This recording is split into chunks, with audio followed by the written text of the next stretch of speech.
Ölünseydi bir aşk için ben ölürdüm aşkım için.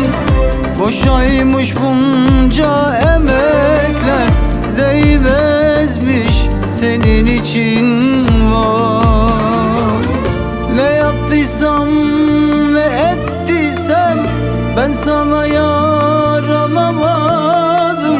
Seni sevmek bir hataymış, ne yazık sonra anladım hey.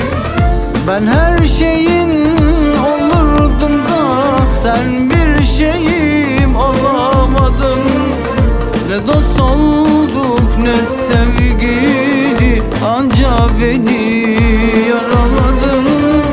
Ne can olduk ne de canan, hiçbir şeyim olamadın. Ben her şeyin olurdum da sen bir şeyim olamadın.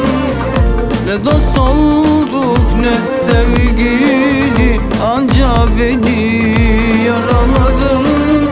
Ne can olduk ne de canan, hiçbir şeyim olamadın.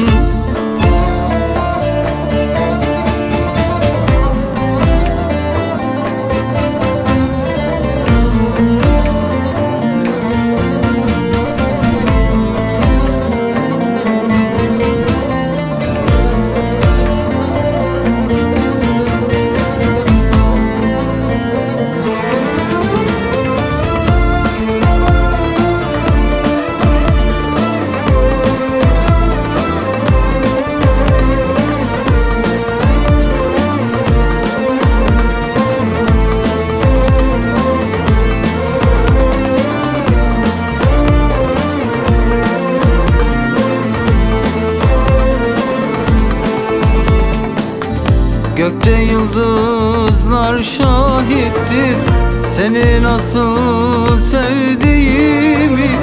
Bir ben bir Allah'ım bilir benim neler çektiğimi var. Ne yaptıysam ne ettiysem ben sana yaranamadım.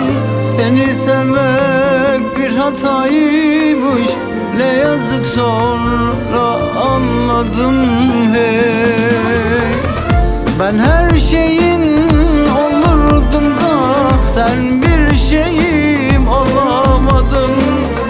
Ne dost olduk ne sevgili, anca beni yaraladın. Ne can olduk ne de canan, hiçbir şeyim olamadın. Ben her şeyin olurdum da sen bir şeyim olamadın. Ne dost olduk ne